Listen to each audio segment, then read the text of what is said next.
Ya hay albaricoques en Condis.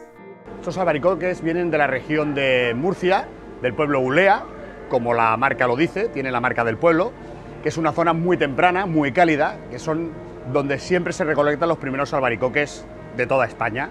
Esta variedad en concreto es la variedad que se llama valenciana, de carne blanca, un albaricoque que normalmente hay que recolectarlo en el campo, muy verde, y meterlo en unas cámaras de carburo donde se les da una pequeña maduración para que adquieran los grados Bright que necesita el consumidor.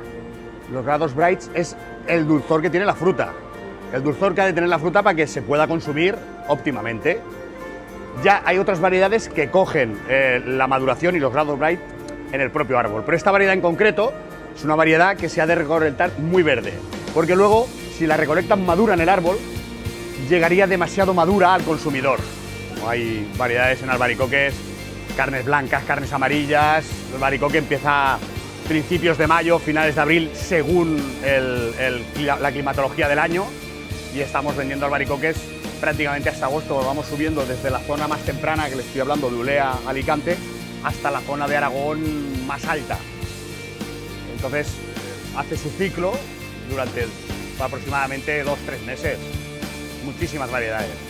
El albaricoque, en las variedades blancas, hay que buscarle el que tiene la galtita un poquito roja, quizá es el más dulce.